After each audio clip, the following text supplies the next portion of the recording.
네, 원투펀치 3대장 다시 모였습니다. 저희가 원래 녹화를 하는 주기보다 약간 좀 빨리 모였습니다. 왜냐면은 대강인이 골을 넣었기 때문에 모였습니다. 박수! 축하드립니다. 아이, 너무 좋습니다. 사실 이게 좀 약간 걱정을 하면서 중계방송을 들어갔었는데, 와, 벌써부터 첫 경기부터 이렇게 잘 줄 몰랐어요. 아 몰랐어요. 네. 어깨가 너무 아니 기분 탓인가? 아, 이거 뭐 좀, 좀 내... 너무 떠들었대. 왜냐면 우리 셋 중에서 유일하게 승점 석점을 갖고 온 팀은 우리밖에 없거든. 모자도 뒤로 쓰고. 그래서 이제 라리가 공식으로 이제 10등 팀 레알 마드리드, 11등 팀 바르셀로나와 함께 하고 있습니다. 그러니까 레알하고 바르셀로나는 1라운드 경기가 없었죠. 네, 안 했죠. 네, 그래가지고 지금 아틀레티코 마드리드가 말라가를 2대0으로 이기면서 일단 승점 석점을 확보를 한 채 리그를 시작을 할 수가 있게 됐습니다. 그래서 사실 우리를 이렇게 긴급 소집을 했고 PD가 별다른 지침을 주지 않았습니다. 그냥 이강인 얘기하래요. 아 그래도 충분할 것 같아요. 그래도 충분하지. 예, 제가 중계 방송을 했기 때문에, 그리고 아틀레티코 마드리드 팬이기 때문에 저의 이야기와 함께 두 분은 또 아틀레티코 마드리드의 라이벌 팀을 또 대변하는 입장에서 어제 경기를 한번 복기를 해보는, 이강인 선수의 어제를 한번 생각을 해보는 그런 시간을 마련을 했습니다. 그 전에 우리 형님들이 협찬을 들고 오셨습니다. 영주 형이 요 책을 협찬을 받아가지고 왔어요. 요한 크루이프. 네. 얘기를 좀 해주세요.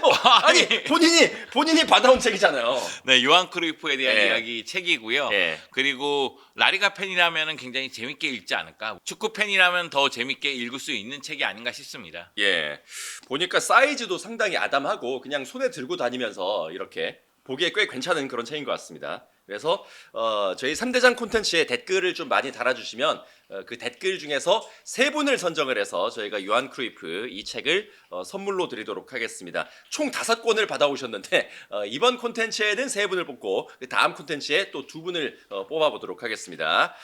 자, 영주 형이 일단 책을 받아왔고 김호성 해설위원도 이제 우리가 먹을 수 있는 먹거리에 대해서 네, 실질적인 혜택. 네, 성남에 있는, 제가 이제 뭐 계속 광고를 하고 있는 저를 협찬해 주시는 왕돌 삼겹살에 가서 구독자 인증을 하시고 내 이름 내 이름 되면 우선 5% 할인해 드리고요. 근데 네. 사장님이 인심이 좀 좋은 분이셔서 그래요. 아니 뭐 그것만 주겠냐, 다 계란찜이고 뭐가 다 준다고 해, 이렇게 말씀하셨기 때문에 그냥 가시면 알아서 주실 겁니다. 여러 가지. 우선은 뭐 5%는 해주신다고 하셨으니까. 네, 성남에 있는 왕돌 삼겹살. 네, 성남의 수진동에 있는 네. 왕돌 태평역 근처에 있는. 아 근처 가면 가시면 저 마주칠 수도 있어요. 어. 저도 거의 거기서 이제 서울에서 용인을 왔다 갔다 하다가 네. 항상 방앗간처럼 들려서 내려가다가 고기 먹고 내려가고 네. 올라오면서 고기 먹고 올라오기 때문에. 예, 인근에 거주를 하시는 분들이나 지나갈 일이 있으신 분들은 왕돌 삼겹살 방문하셔서 김호성 이름 팔고 뭔가 좀 드시면은 할인까지 받을 수가 있습니다. 24시간입니다. 아, 지금 네. 코로나 이후에 24시간 하는 집이 많이 거의 없는데, 없어요. 없어, 맞아. 근데 이제 거기는 메리트가 그거예요. 그냥 그러네. 24시간. 오. 네, 24시간이어서 뭐 언제든 가시면 좋을 것 같습니다. 우리도 언제 한번 가서 그럽시다. 회식합시다. 그럽시다. 네. 다 매출 좀 됐고요. 올려드리고 그래야지. 뭐 라방을 하든지 뭘 하든지 한번 해봅시다. 자, 여튼 이렇게 저희 협찬 소식과 함께 오늘 3대장의 문을 한번 열어보도록 하겠습니다. 앞서서 이제 말씀을 드렸다시피 이강인 선수가 골을 넣은 직후이기 때문에 아무래도 어제 경기 좀 중점적으로 이야기를 해야 될 것 같습니다. 어제 경기 좀 다들 어떻게 보셨습니까? 감동적으로 봤습니다. 제가 그 텐텐 얘기했잖아요. 예. 조심스럽게 얘기했지만 나는 그냥 텐텐 얘기했잖아. 루크먼이 그걸 날릴 줄 몰랐지. 나는 이렇게 세고 있었거든. 새벽에 부산에서 올라오는 기차에서 그걸 보면서 뭘 셌는데? 공격 포인트를. 공격 포인트를. 나는 어떤 놈을 먼저 사용을 시킬까 이거를 세고 있었다고 나는 루크먼의 슈팅이 나빴다고 보기는 어려워. 예, 그 장면에서. 그건 그냥 잘 막은 나빴어. 거예요. 아니야, 잘 나빴어. 막았어. 예. 가운데다 차는 사람 그냥 솔직하게 얘기해. 가운데다 차는 게 어딨냐? 아, 야 루크먼 그 정도면 잘 찬 거야. 루크먼 지난 시즌에 후반기 5대 리그에서 두 번째 임팩트예요. 엔드릭 다음으로. 아 근데 네. 그때는 앞쪽에 공간이 많았을 때잖아. 전체적으로 역습 위주로 공격을 전개할 때 측면 쪽에 배치되면서 올라갈 때잖아. 이번에는 뭐 훌리안도 몸 상태가 안 좋아서 완전히 제거됐고 셀로트도 부상이다 보니까 생톱이었지 이번에. 네, 최전방에 있다 보니까 그 역할 하기가 쉽지가 않았지. 루크먼은 나이지리아 대표팀에서 스트라이커입니다. 그리고 네. 나이지리아 대표팀 감독이 루크먼은 스트라이커로 써야 된다고 얘기해서 오자마자 맞아. 스트라이커로 썼는데 훌리안한테 밀려서 측면으로 간 거지. 그 선수는 원래 스트라이커고 넣었어야 되는 겁니다. 아니야. 그러니까 루크먼이 스트라이커를 못 보는 게 아니라 넣었어야 형, 돼. 스트라이커 다 보는 얘 선수야. 공격수 얘. 아니 그러니까 나 공격수 넣어야 돼. 그거 맞는 에이, 얘기인데. 형, 얘 리그 득점왕했다니까. 아니 그게 맞는 얘기고 네, 네. 지금 어. 루크먼이 공공에 적인 것도 맞는데. 여러분, 난 저거는 생각을 안 해요. 팩트가 루크먼은 좋은 친구야. 측면에서 전방으로 좋은 친구야. 갔는데. 예, 루크먼으로 먼저 한번 불이 붙었습니다. 예, 아니 맞는데 제 얘기가 다 네, 맞는데. 예. 그냥 내가 보기에는 그런 부분도 있었다. 네. 그래. 뭐 어쨌거나 뭐 그래. 루크먼이 하나를 날렸어도 이렇게 네. 또 이강인 선수가 나와가지고 골을 넣고 매우 해피하게 시작을 했습니다. 이게 사실 저희의 기대감들은 분명히 다들 그런 생각들은 했을 거예요. 아, 이강인 선수 선발로 좀 나오지 않을까? 왜냐면 마르세유전에도 선발로 나왔었기 때문에 좀 그런 선택을 받을 수 있지 않을까라는 그런 기대들을 했었는데 경기를 앞두고 현지 언론들에서는 대부분 좀 이강인 선수는 후보로 좀 예상을 했었고 실제로도 후반전에 한 60분 가까이쯤에 나와가지고 골을 기록을 하게 됐습니다. 네. 이 부분에 대해서 왜 선발로 나오지 않았을까에 대해서 좀 궁금해하시는 분들도 계실 수는 있을 것 같아요. 근데 이건 당연한 조치라고 생각해요. 시메오네 감독이 그동안 선수 경연 모습을 봤을 때는 이런 모습이 이어질 거라고 생각을 했습니다. 스페인 현지에서도 이 부분에 대한 궁금증이 있었기 때문에 경기 끝나고 나서 시메오네 감독에게 물어봤고요.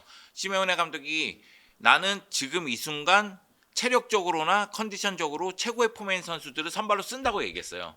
그리고 주전 선수들이 교체에 들어가서 분위기를 완전히 바꿨기 때문에 말라가가 수비를 잘했지만은 우리가 승리할 수 있었다는 이야기를 했었거든요. 그 얘기는 2026 북중미 월드컵 결승전이 스페인 대표팀하고 아르헨티나 대표팀이 붙었잖아요. 근데 아틀레티코 마드리드에 이 두 팀 소속이 많아요. 10명이죠. 네, 그러다 보니까 그 선수들을 선발로 쓰기는 좀 어려웠고 여기다가 영입한 선수 4명은 뒤늦게 합류했기 때문에 발을 맞춰볼 시간이 부족했어요. 이강인 선수가 혼자서 훈련을 많이 하면서 컨디션 조절을 했다 할지라도 사실 쿠팡 플레이 시리즈 할 때 합류한 거잖아요. 그러니까 시간이 얼마 안 됐거든요.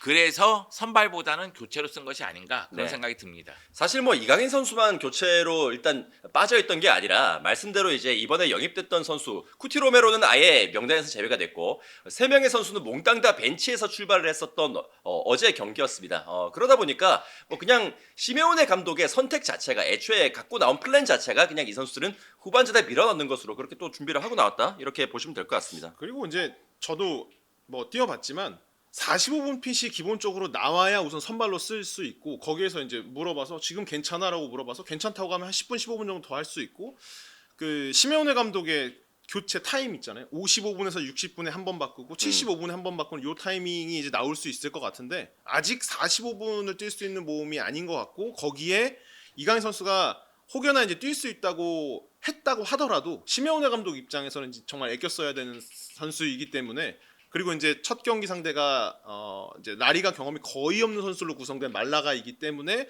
그냥 그렇게 쓰지 않았을까. 다만 이게 저는 어저께 중계 방송을 했었기 때문에 좀 그런 경기의 흐름이라든지 감정 같은 것들을 좀 실시간으로 느끼면서 이제 방송을 했었는데 전반전에 워낙에 좀 답답하다 보니까 좀 하프타임이 이제 들어가면서 덕현한테 제가 그런 얘기 했었거든요. 야, 이거 하프타임에 넣어야 될 것 같다. 이거 답이 안 나온다. 사이즈 안 나온다. 해가지고 좀 더 이르게 들어오면 어땠을까라는 그런 생각이 들었었는데 그런 만큼 이제 전반전에는 좀 유스 선수들이 많이 들어왔었고 이 선수들을 위주로 해가지고 말라가를 공략을 해보려고 했습니다만 확실히 좀 더 경험이 있는 선수들, 주전 선수들이 나와야 될 것 같다라는 그런 인상을 좀 들었던 어제 경기였었습니다. 저는 보면서 뭐야 아직도 2516 시즌이야?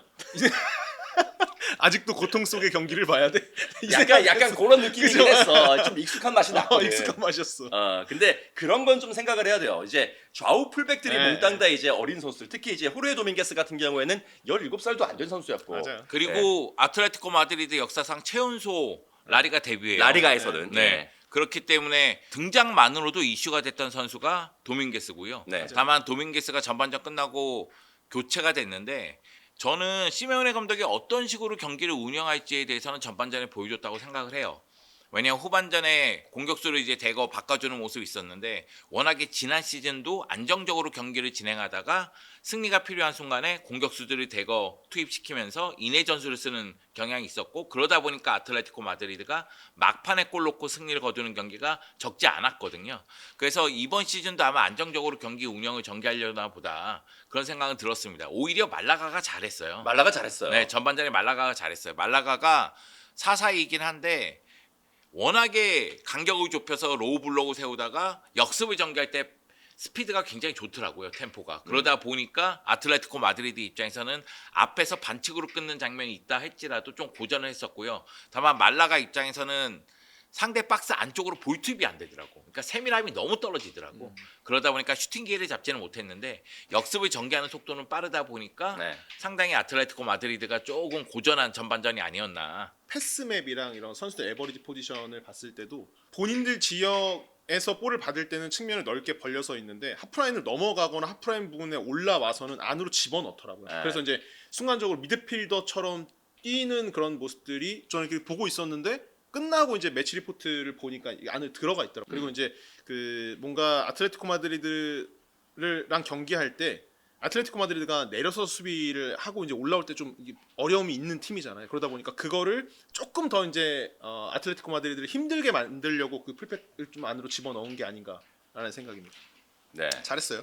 말라가가 상당히 좀 인상적인 경기를 보여줬다라는 것은 결국 올 시즌 이강인 선수가 입단식에서 얘기를 했다시피 모든 대회에서 우승을 노리겠다라는 그런 목표는 일단 가지고 있고 그렇다라는 얘기는 결국 리그에서는 레알과 바르셀로나를 넘어야 되고 그리고 챔피언스 리그에서는 유럽의 또 다른 클럽들을 넘어야 이제 비기어를 들 수 있는 그런 여정으로 갈 수 있다는 건데 사실 승격팀 말라가를 상대로 아무리 이제 유스가 3명이 나왔다고 할지라도 이게 전반전에 보여줬던 그런 좀 답답한 경기 내용이라면 좀 그런 생각을 했습니다. 아, 이강인으로 유입된 사람들의 한 절반 이상은 전반전 보고 개미 털기가 됐겠구나. 이 생각을 했거든. 아니 근데 저는 개인적으로 전반전 재미없지 않았어요. 아, 그래요? 네, 왜냐면 아틀레티코 마드리드가 템포 자체는 빨리 가져갔어요.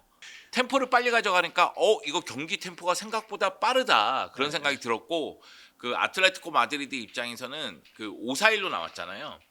그러니까 수비 시에는 5-4-1이고 공격을 전개할 때는 포백으로 바뀌면서 결국은 2명의 센터백 앞쪽에 측면에 2명이 올라가고 3명의 미드필더 멘도사가 측면에 있다가 공격 전개할 때는 중앙에 들어오면서 오른쪽 하프 스페이스를 네. 파는 그런 모습이 있었는데 여하튼 3명의 미드필더가 번갈아 가면서 볼을 잡아주고 전개하는 모습이 나왔거든요. 근데 이 과정도 사실은 지금 이 순간에는 시즌 초반 첫 경기이기 때문에 좀 덜커덩거렸다 할지라도 이게 좀 매끄럽게 다듬어지면 충분히 효과를 보겠는데 이런 생각은 있었어요. 다만 멘도산 괜찮았어요. 팬들이 보기에 답답한 건 결정적인 장면이에요. 그러니까 이 정도로 템포 빠르고 뭔가 연결되는 느낌이 있는데 아니 왜 한 방에 안 터져? 슈팅이 안 나와. 이런 장면들이 전반전에 양쪽에 많다 보니까 굉장히 빠르게 느껴지지만 실속은 없는 그래서 안고 없는 찐빵인가? 이런 느낌이 드는 전반전이긴 했어요. 네. 그러다가 이제 하프타임에 마르코스 요렌테가 먼저 들어왔었고 그리고 한 60분께에 3명의 선수가 한꺼번에 들어왔습니다. 뭐 이강인을 비롯해서 알렉스 바이나 같은 선수도 들어오면서 이제 그때부터 조금 더 인텐스한 좀 더 빡센 경기들이 되지 않았나 싶었고 확실히 좀 눈에 띄었던 게 이강인 선수가 들어오자마자 중거리 슛을 2번을 먼저 때리면서 들어갔다라는 게 좀 많이 눈에 띄었었거든요. 이강인 선수가 벼르고 나왔어요. 쿠플 시리즈에서도 프리킥이 나 있는 상태에서 들어갔는데 누가 차려고 하나 나오라고 그냥 차버렸잖아요. 그러니까 약간 그거의 연장선처럼 뭔가 자신감도 있고 하고자 하는 그런 것도 있고 약간 롤을 부여받을 때 슈팅이라든지 득점에 대한 지시나 이강인 선수 개인적으로도 나는 무조건 여기서 공격 포인트를 올려야 되라는 생각을 가지고 있는 사람처럼 보였어요. 그 슈팅 장면을 봤을 때. 근데 네. 저도 똑같은 생각인데 저는 약간 다르게 생각하는 게 이강인 선수가 아틀레티코 마드리드 와서 넘버 7을 달았을 때 우리처럼 흥분하는 사람이 있는가 반면에 불신과 의문의 시선으로 보는 사람도 많았어요. 현지에선 그랬죠. 네. 그렇기 때문에 이강인 선수 이야기할 때 티셔츠 판매용 아니야? 이렇게 바라보는 시선도 분명히 있었고 언론 보도도 그렇게 나오기도 했어요. 팬들이 티셔츠 판매용으로 보는 선수로 판단되고 있다. 뭐 이런 식의 보도도 있긴 있었거든요. 이게 아시아 선수들에 대해서는 그냥 꼬리표처럼 아직까지도 유럽에서는 좀 달고 다니는 그런 편견인 것 같습니다. 근데 이거에 대해서 이야기를 좀 드리자면 일단 이강인 선수가 한국에서 합류를 했고 쿠팡 플레이 시리즈 경기가 펼쳐졌어요. 그리고 그 열기를 아틀레티코 마드리드 관계자라든가 스페인 팬들도 다 느꼈어요. 그리고 이강인 선수가 아마 아틀레티코 마드리드에서 새로 영입된 선수 중에서 유니폼을 가장 많이 팔았을 거예요. 그러다 보니까 경제적인 효과, 마케팅 효과는 확실하다. 그리고 한국 기업 중에 하나가 스폰을 한다는 얘기도 나오고 있으니까 그런 거 봤을 때는 이강인의 효과는 확실하다. 근데 이강인이 넘버 7은 맞아? 그리즈만의 후계자가 맞아? 왜냐면 넘버 7을 받는 순간 기준은 그리즈만이 되잖아. 그럴 수밖에 없어요. 그러니까 그 부분에 대해서 이강인 선수가 스페인어를 모르는 것도 아니고 스페인에서 오랫동안 생활했던 사람이기 때문에 다 알고 있단 말이에요. 그러니까 경기 딱 출전하자마자 57분에 들어갔는데 들어가자마자 슈팅 2방을 과감하게 때리더라고요. 그건 보여주겠다는 거예요. 그리고 솔로 플레이로 결국은 결승골이자 데뷔골을 장렬시키는 그런 모습이 나온 거죠. 네. 오른쪽에서 좀 의도된 아이솔레이션이 있었던 것 같고 그러면서 이제 안쪽으로 접고 들어오면서 슈팅 페이킹 한 방으로 세 명을 좀 한 대 뭉쳐놓고 공간 만들고 나서 왼발로 감아 때렸던 슛이 결국 이날 경기의 결승골이 됐었습니다. 뭐 그것만으로도 사실 현지 팬들을 사로잡기에는 굉장히 좀 충분했던 것 같고 경기 끝나고 나서도 새로운 넘버 7에 대해서 그리즈만의 다음 7번에 대해서 현지에서도 굉장히 좀 만족해하는 그런 반응들이 나왔습니다. 또 마르카에서 현지 평점 사실 뭐 저는 유럽 축구를 같이 또 중계 방송을 하는 입장에서 평점 매기는 거 이거에 좀 천착을 해가지고 막 이 선수는 평점 몇 점 받았고 이거 되게 좀 별로라고 생각하긴 하는데 어쨌거나 이강인 선수가 마르카에서 매긴 평점에서는 유일하게 별 3개를 받았으니까 좀 현지에서도 인정을 받지 않았나 그런 생각이 들었습니다. 저보단 안 되네요. 전 별이 5개인데. 드립입니다. 아 좋아 이런 거 좋다고. 드립입니다. 그리고 적응해야 되는 거예요. 예, 다시 한번 말씀드리지만 저희 3대장 콘텐츠의 원래 이름이 오성과 영주였습니다. 예. 네, 그랬습니다. 하고 싶은 얘기 또 하세요. 아니, 예. 전 5개예요. 우리 아버지가 그렇게 지어준 거래요. 아, 진짜로 그거예요? 네, 5, 5의 예. 별성이에요. 원래 이름이 김두한이었대요. 이름이 왜 그래 2개가? 하여튼 근데 잘 어울린다 네, 길도안이. 그랬는데 오성이가 됐대요. 근데 이강인 선수가 3개를 받았습니다. 파이팅. 이름은 어떻게 받아야 되지 내가? 예. 여튼 그렇게 하고 나서 한 골을 넣고 알렉스 바에나까지 프리킥으로 한 골을 또 추가를 하면서 2대 0으로 이겼습니다. 또 주목을 받았던 게 유스 시절에 알렉스 바에나 그리고 이강인 선수의 그 인연이 있다 보니까 이 선수들이 10년이 지나서 아틀레티코라는 탑 클럽에서 다시 만나가지고 이렇게 한꺼번에 골을 넣었다. 뭐 이런 것들도 현지에서는 굉장히 좀 재밌는 네. 스토리로 조명이 됐던 것 같습니다. 그 57분에 공격수를 대거 투입했잖아요.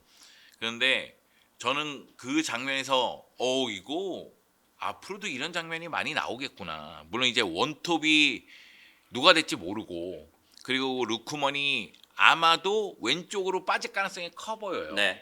그렇긴 하지만 제가 느끼기에는 이강인 선수가 들어가서 오른쪽에서 중앙 쪽으로 움직였을 때 순간적으로 전방적으로 루크먼, 바에나, 아들 시메오네가 세도하는 모습이 나오더라고요. 그러니까 일단 이강인 선수가 이선 라인에서 볼을 잡고 플레이메이커 역할을 할 때 모두가 뒷공간으로 빠져 들어가면서 득점 기회를 좀 맞이하려고 하는 동작들이 나오는 거 보니까 인상적이고 또 하나는 경기를 보면은 오른쪽에 아들 시메오네가 있다가 이강인이 있다가 순간적으로 바에나가 최전방에 있다가 루크만이 왼쪽에 빠졌다가 위치가 계속 바뀌어요. 그랬죠. 그러니까 그거는 말라가 수비수들에게 혼돈을 줄 수 있는 상황이니까 아마도 앞으로도 아틀레티코 마드리드는 이강인을 주로 뛰는 데는 최전방 미치겠지만 네. 그냥 포메이션상 뭐 3-5이 쓴다고 해서 최전방에 둘 수도 있고 4-4이 쓴다고 해서 최전방에 둘 수도 있는데 한 칸 내려와서 플레이하고 또는 오른쪽에 두더라도 중앙 쪽으로 움직여서 플레이를 하겠지만은 위치는 계속 바뀔 수가 있겠다. 예. 저는 또 이제 궁금했던 게 사실 이강인 선수의 그 공격적인 재능은 우리가 모두가 다 알고 있고 이 선수가 공격적으로 뭘 기여를 해줄 수 있는지는 다 알고 있는데 문제는 역시 아틀레티코 마드리드에서 뛰기 위해서 시메오네 감독 체제에서 뛰기 위해서는 강인한 체력과 적극적인 수비 이런 것들이 필요하다고 저는 항상 얘기를 했었는데 그래서 이강인 선수의 첫 번째 골도 굉장히 기분이 좋긴 합니다만 두 번째 골의 기점이 됐었던 그 수비 장면에서 이강인이 내려와서 수비를 해줬었고 끝까지 좀 더러운 플레이를 해주면서 태클 한번 집어넣은 것이 자기 발 맞고 흐르면서 이제 역습이 됐고 거기서 반칙 나오면서 바이나이 선수의 프리킥 골이 나왔었거든요. 저는 그게 조금 더 앞으로 이제 장기 레이스로 봤을 때 이강인 선수가 팀에 녹아드는 장면 중에서는 골도 골인데 이런 적극적인 수비가 좀 더 시메오네 감독의 마음을 흔들지 않았을까라는 생각이 좀 들었습니다. 기록을 보면 패스 숫자가 많지는 않지만 패스 성공률이 90%가 넘어가요. 그런데 이런 기록보다 제 눈에 띄는 건 지상볼 경합이에요. 지상볼 경합을 4번 시도해서 4번 다 성공시켰어요. 물론 공중볼 경합 같은 경우에는 헤더의 문제가 좀 있기 때문에 따내는 모습은 없었지만 한 번 시도해서 실패했더라고요. 근데 지상볼 경합 같은 경우에는 적극성이거든요. 예. 그러니까 전방부터 많이 뛰고 압박하고 부딪히겠다는 얘기예요. 근데 거기서 효과를 보는 장면이 많았다는 얘기예요.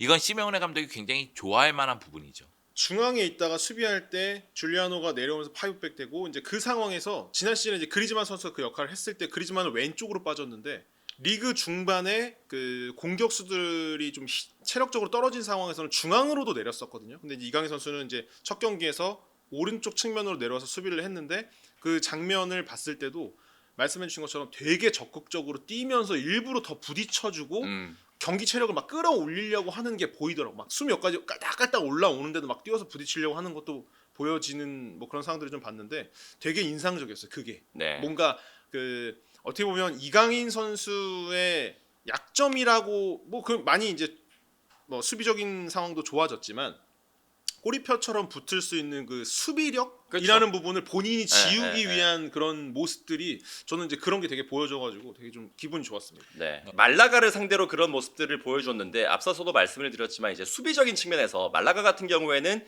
어저께 그렇게 빠른 역습 같은 것들은 많이 나오지 않았었는데 이제 좀 더 클래스가 높은 레알이나 바르셀로나라든지 아니면 다른 챔피언스리그에서의 경기에선 더 빠르고 강한 공격들이 들어올 텐데 그때 트랙백을 하면서 뒤쪽으로 이제 풀스프린트를 하면서 얼마나 또 수비력인 모습을 이제 또 보여줄 수 있을지 이건 또 궁금하긴 합니다. 네, 그리고 이제 말씀해주신 거에 조금 연장선으로 말씀드리면 아까 말씀드렸던 그 공격수들이 투톱 자원 중에 하나가 내려오면서 이강인 선수가 했던 그 역할을 할 때 경기마다 이강인 선수가 측면으로 내려가는지 아니면 중앙 쪽으로 내려와서 이따 다시 올라가는지 이것도 보시면은 좋은 포인트가 될 것 같습니다. 네. 다만 이제 어제 경기에서 좀 아쉬웠던 부분들 아까 루크먼 이야기도 좀 하긴 했습니다만 훌리안 알바레스는 몸 상태가 되지 않아서 아예 소집이 안 됐었고 쇠를로트는 부상이라서 경기장에서 경기를 보는 모습이 포착이 됐었고 그러다 보니까 이제 최전방 스트라이커가 물론 벤치에는 뭐 미겔 쿠보 같은 선수들이 앉아있긴 했습니다만 이 선수도 유스 출신의 선수다 보니까 네. 우선순위를 그렇게 높이까지 둘 수는 없는 선수고 그래서 아틀레티코가 지금 서드 스트라이커를 찾고 있다라는 보도가 나왔고 그중에 유력한 대안으로 지금 첼시의 니콜라 잭슨이 좀 떠오르고 있는 것 같습니다. 이제 사실 보도가 나왔을 때는 지금 웃음이 새 나왔잖아요.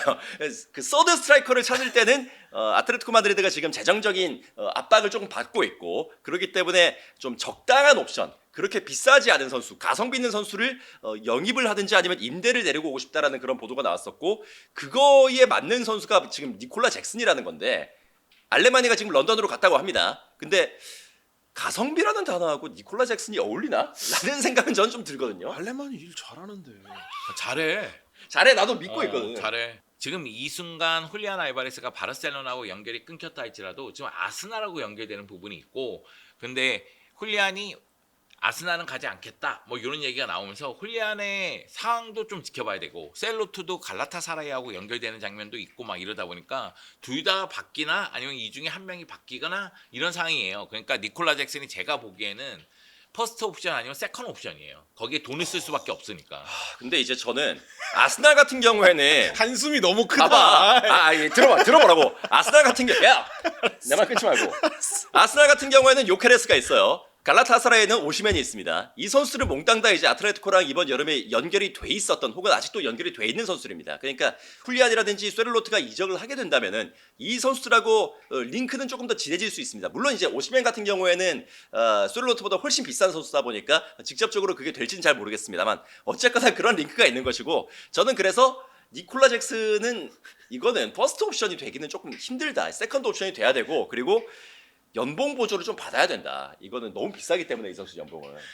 니콜라 잭슨이 좀 그렇다는 거잖아. 형 생각은 아니 잭슨은 잭슨 마르티네스로 충분하다고 우리는 잭슨이랑은 안 맞아. 잭슨 아틀레티코는. 마르티네스에게 뒤통수 세게 맞았죠. 잭슨은 안 맞는다니까. 제 생각도 그 성명학적으로 안 좋습니다. 기본적으로 피지컬이나 뭐 예를 들어서 뛰고 움직이고 이거랑 터치 못 뛰지만 터치가 좋아야 된다. 이 둘 중에 하나를 골라야 된다 하면 저는 터치를 고르겠습니다. 저는 터치가 안 좋은 공격수는 이제 어느 정도 그 높이 올라가지 못한다고 생각을 하는데 본인의 터치는 어땠어요? 저는 느리고 터치는 좋았어요. 그냥 느렸진 않은. 예, 없어. 난 선택을 하자면 이쪽이었지. 근데 예. 중요한 건 뭐냐면 내가 골을 못 넣더라도 주변에 있는 사람한테 잡아서 줄 수는 있잖아. 그러면 예를 들어 지루가 그런 역할을 하면서 프랑스 대표팀 최다 득점자까지 올랐던 것도 결국에는 움직임, 비비고 연결해주게 됐던 거잖아요. 그러니까 연계가 좋았으니까. 쓰임새가 있어. 쓰임새가 얘는 어떻게라든지 안 뛰키면 뭐 그건 어쩔 수 없지만, 근데 터치가 안 좋은 거는 결과적으로는 그래도 아틀레티코 마드리드가 큰 클럽인데 상대를 눌러놓고 하는 경기들도 있을 텐데 터치가 안 좋으면 어떡할 거야? 누구를 줄 거야? 그럼 걔한테 볼을 줄 거야? 튀어나오는데? 그냥 나는 그게 별로라는 건데 어쨌든 그러지 않길 바라겠습니다.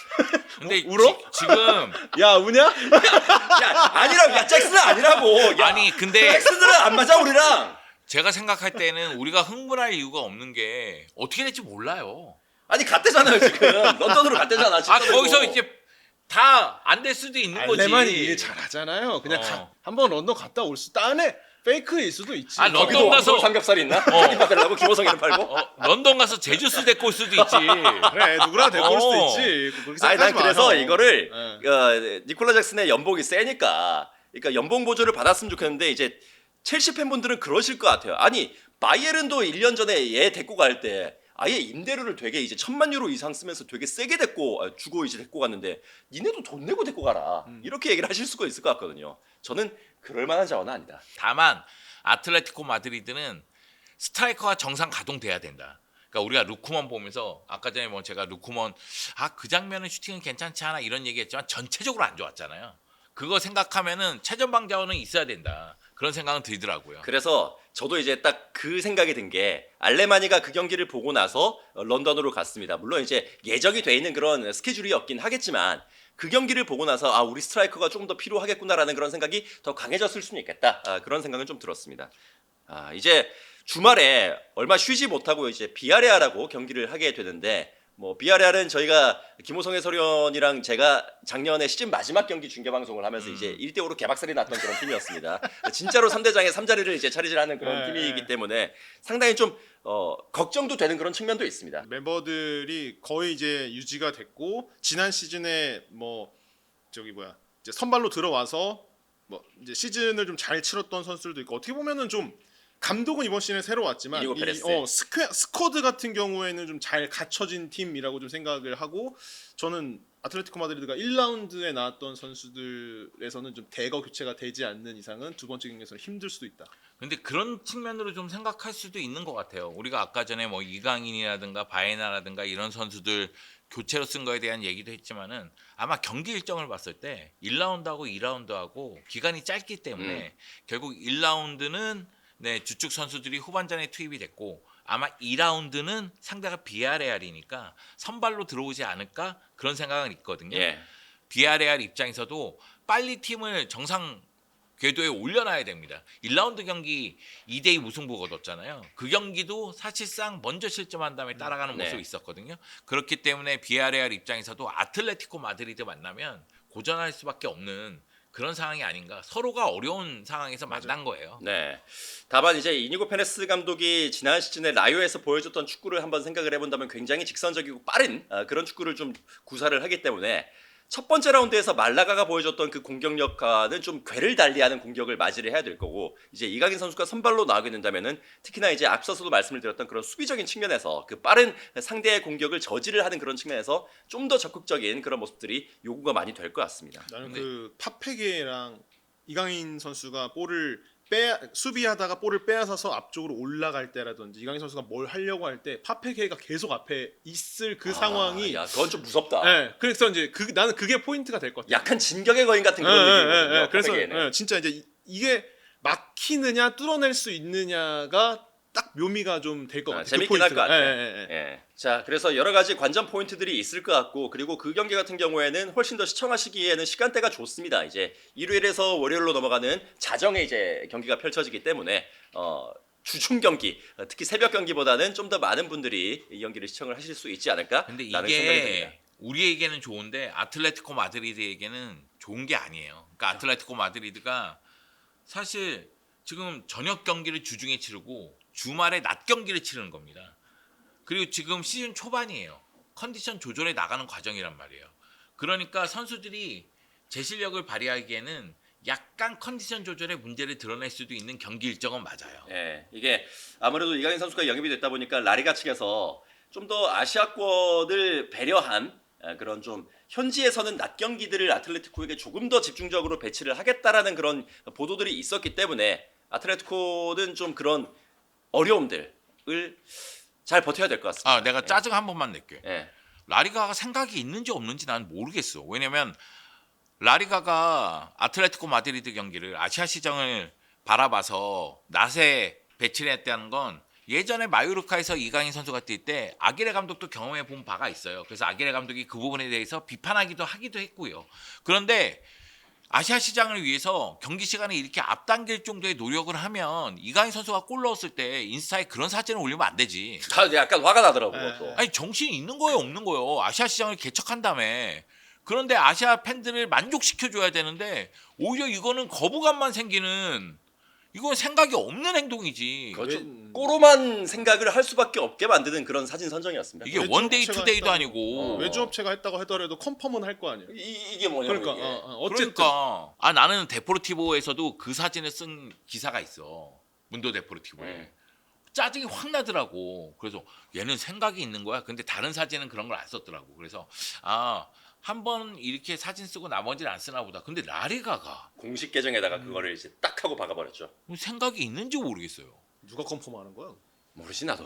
하여튼 뭐 그런 것들도 좀 더 개선이 됐으면 좋겠습니다. 우리의 꼬로만 생각이 그냥 일회성으로 그쳤으면 좋겠다는 생각은 듭니다. 그러면 이제 아틀레티코 마드리드와 이강인 선수의 이야기는 이 정도에서 한번 정리를 해보고, 그리고 저희는 이름이 3대장이기 때문에 레알 마드리드와 바르셀로나 이야기도 해야 됩니다. 이제 주말에 경기가 있기 때문에 약간 저 프리뷰 같은 그런 성격의 좀 이야기를 할 수 있을 것 같은데, 좀 더 큰 뉴스는 바르셀로나 쪽에 있습니다. 이제 이제나 저제나 하고 바랐었던 로드리가 왔어요. 네, 로드리 왔습니다. 네, 축하드립니다. 7,650만 유로에 왔습니다. 뭐 계약 기간이 1년 남았음에도 불구하고 발롱도르 수상자고 월드컵 위너기 때문에 이적료를 좀 지불하고 영입했다. 이렇게 보면 되겠습니다. 그러면 이제 로드리, 페드리, 올모, 베르날, 페르민 로페스, 가비 이런 선수들이 지키고 있는 중원을 우리가 상대를 해야 된다는 거잖아. 그러니까 바르셀로나는 중원은 진짜 어마무시해요. 더용이 부상인 것만 빼면은 거의 어마무시합니다. 근데 더용 부상이기 때문에 그러니까. 로드리를 영입한 거니까 베르날 같은 경우에도 성장한다면 훨씬 더 좋은 미드필더가 될 거예요. 지금도 좋은 미드필더지만 나는 베르날이 제2의 로드리가 될 수 있을 거라고 생각합니다. 네. 제가 그런 얘기 많이 했어요. 아틀레티코 마드리드도 돌아보면 감독인 시메온의 코치인 가비, 그리고 현재 뛰고 있는 코케, 그리고 이제 바리오스, 이 미들라인이 연결된다고 생각을 해요. 근데 바르셀로나 같은 경우에도 펩이 있었고 부스케츠가 있고 로드리가 있고 이제 베르날입니다. 그러니까 현재는 로드리예요. 미래는 베르날이고. 그런 측면에서 베르날이 로드리 밑에서 많은 걸 습득한다면 더 발전하지 않을까 그런 생각이 드는데, 바르셀로나 입장에서는 사실 이번 여름 시작할 때 최전방 스트라이커하고 왼발 센터백 영입을 해야 된다는 얘기가 있는데 그게 해결이 안 되고 있어요. 근데 저는 그 중원이 아까 말씀하신 쭉 이렇게 말씀하셨잖아요. 사기야 사기. 되게 뭔가 감동적이야. 그 걔네를 다 데리고 있다는 그게 막 이렇게 이름을 확 이렇게 말씀하시는데 이걸 다 데리고 있어. 야, 감동이 아니라 이거는 막막하다 진짜. 이거 어떻게 해? 그치, 얘네들 상대팀 상대가 안 돼. 입장에서는 상대팀 입장에서는 뭐야 이럴 수 있지만 그 읍는 팬 입장에서 이게 얼마나 감동적인 일이야. 근데 그런 건 있는 것 같아요. 이제 한지 필립 감독이 교통정리를 잘해야 된다.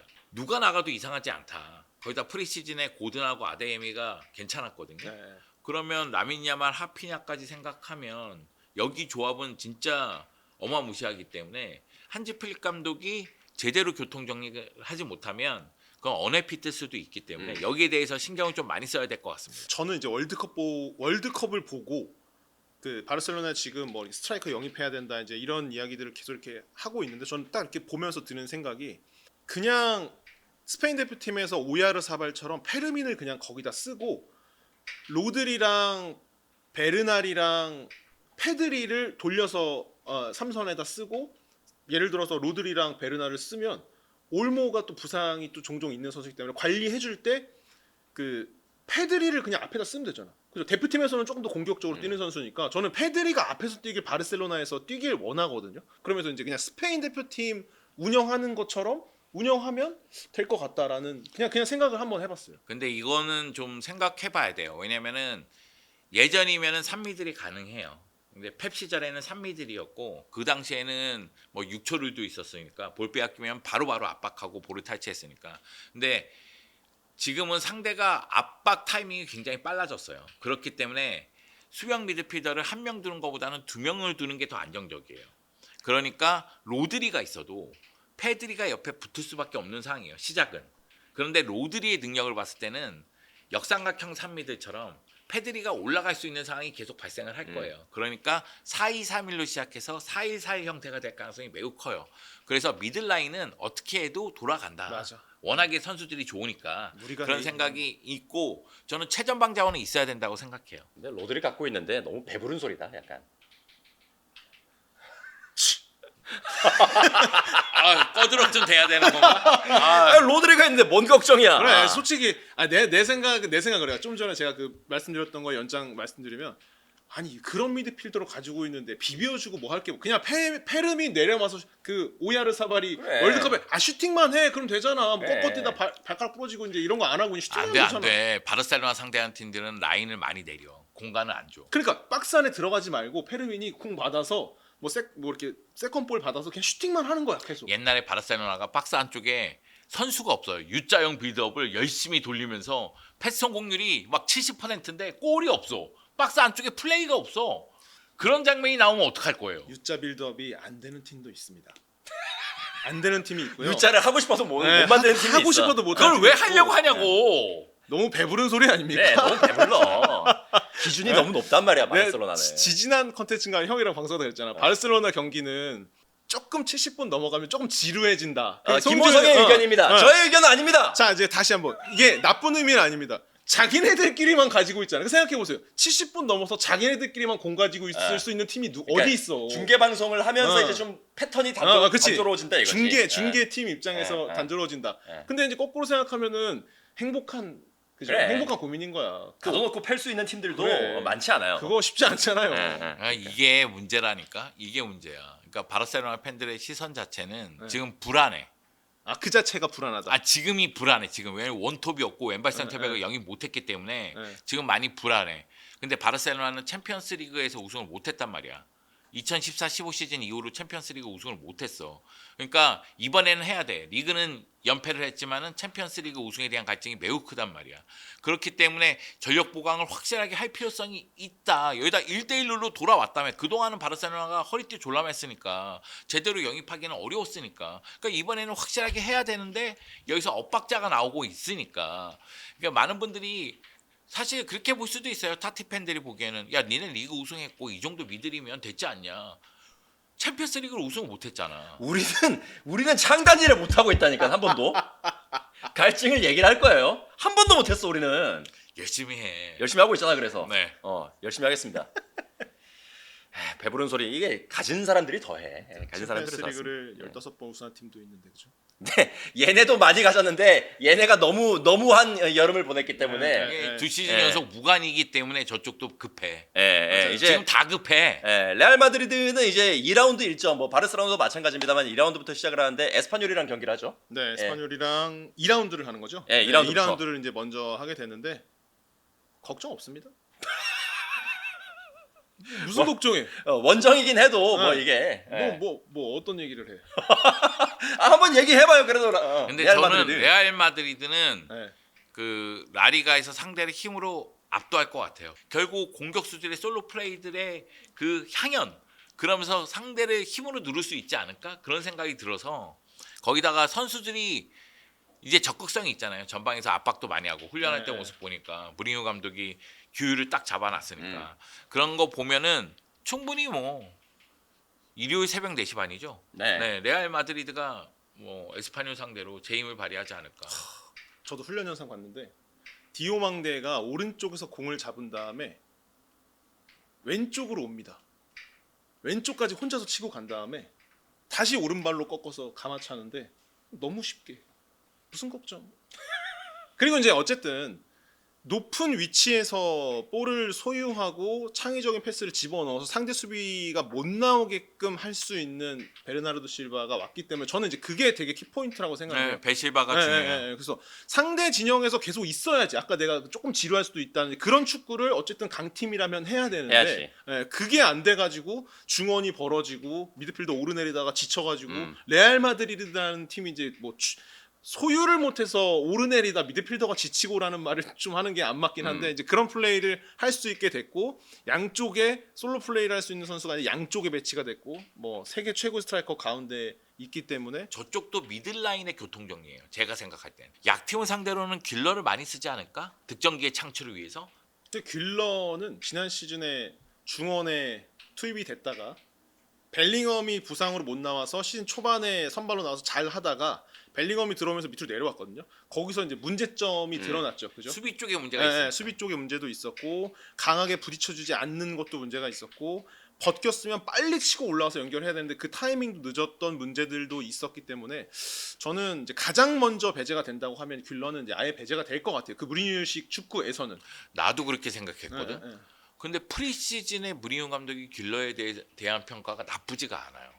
그 프리시즌에 귤러를 선발로 쓰는 경기들이 있었고 그래서 귤러는 우리가 모르는 뭔가가 있나? 감독들의 시선을 이렇게 사로잡는 뭔가가 있나? 그런 생각이 들 정도니까 일단 봐야죠. 저도 그렇게 생각하고는 있습니다. 어쨌든 벨링엄의 복귀가 합류가 늦었으니까 네. 그런 것도 있고 그렇습니다. 그래서 뭐 그냥 걱정 없이 보면 될 것 같아. 나는 그 풀백들 빠른 선수들 양쪽 2명 놓은 게 그렇게 좀 마음이 좋을 수 없어요. 그죠? 빠른 풀백 그죠? 루젤이 갔잖아. 아니 근데 나는 루제리에 대해서 네. 아주 나쁘게만 생각하지는 않습니다.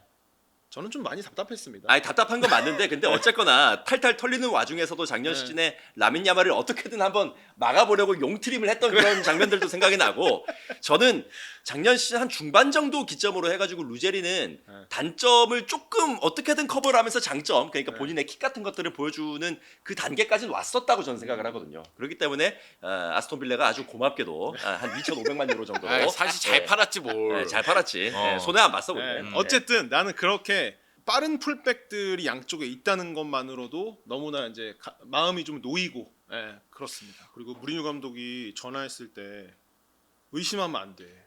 아이, 그죠? 난 그 얘기 듣고 나서 좀 그랬어. 왜냐면 그러니까 로드리하고 전화 통화했는데 그러니까 그 바로 이제 오케이를 안 했다. 근데 레알 마드리드는 제안을 했을 때 바로 오케이를 해야 되는 클럽이다. 근데 저는 그렇게 생각해요. 이건 뭐 레알도 그렇고 바르셀로나도 그렇고 아틀레티코 마드리드도 마찬가지라고 생각을 해요. 그런데 자기 인생을 결정하는데 잠깐 시간 좀 줘보세요. 생각해 볼게요. 이렇게 얘기하지. 그렇지 않니? 그러니까 이제 당사자가 되면은 이제 그럴 수밖에 없는 거지. 하물며 이사 가는 문제인데 이사도 잠깐만요. 와이프랑 얘기 좀 해볼게요. 이래야 되는데 직장을 옮기는데 그래. 나는 레알 마드리드가 오라는데. 저는 제 아들 스카우트 하려고 연락 오면은 말이 끝나기도 전에 간다고 얘기를 할 것 같습니다. 일단 이민 가야지. 이민 가야 되고 거기서 내가 접시를 닦는 한이 있더라도 어쨌든 부모가 직장에 있어야 되니까 내가 거기서 접시를 닦는 한이 있더라도 내가 갑니다. 말 끝나기도 전에 어디로 보내면 될까요? 예, 메노아 말고 이제 레오아. 예, 알겠습니다. 자, 이제 우리 세 팀들도 그렇고 라리가의 본격적인 일정이 2라운드부터 시작이 되겠습니다. 아마 2라운드 끝나고 나서 우리가 또 소집이 되죠. 그렇죠. 예, 다음 주에 또 바로 소집이 되니까 2라운드에 또 이강인이 골 넣을 수도 있으니까. 그러니까. 네. 연속 골 넣으면 또 이제 우리 만약에 이강인이 골 넣으면 정말 아틀레티코 마드리드 한번 있고 셋이서 이강인 응원 한번 합시다. 이렇게. 아니 그래서 그 첫 번째 그 1라운드 때 그 이 형이 감페르컵을 버리고 아틀레티코 마드리드 경기를 입중계를 했거든요. 네. 예. 근데 감페르컵은 사실 돈의 노예 아닙니까? 이거보다 이게 더 중요하다는 거 아닙니까? 아 그건 그런데 그건 맞고 그리고 제가 이강인 팬이기도 하고 공식 경기잖아요. 아. 만약의 경우 간페르컵 봤어도 끝난 다음에 이강인 출전하는 거 봤겠다. 시간상 간페르컵이 3시였고 이강인 경기가 4시였으니까. 아니 간페르컵 봤어요 안 봤어요? 아예. 아 뒤에 봤어요. 아 뒤에 봤다고? 아니 간페르컵이 먼저 했잖아요. 네 앞에는 못 봤죠. 왜냐면 나도 왜 안 봐요? 아 라이브 할 때 썸네일이라도 만들어야 될 거 아니오. 아니 폰이라도 틀어놓고 있을 수 있지. 아, 나는 경기를 자세하게 정자로 아, 경건하게 다시 보셨다. 네 다시 봤어요. 그래서 함작골도 보고 네 고든 PK 놓치는 것도 보고 네. 네 봤습니다. 네, 여튼 저희가 송영주 해설위원 이야기대로 이강인 선수가 또 한 번 좀 중요한 활약을 했을 때 그런 매치 MVP에 뽑힐 수 있는 활약을 했을 때는 긴급 소집을 또 해가지고 이 사람들에게 아틀레티코 마드리드 옷을 입히고 방송을 한번 이강인 예 그런 방송을 한번 저희가 계획을 해보도록 하겠습니다. 저희 3대장 두 번째 이야기였습니다. 저희는 다음 2라운드가 끝나고 나서 세 번째 이야기로 다시 돌아오겠습니다. 여러분 고맙습니다. 감사합니다.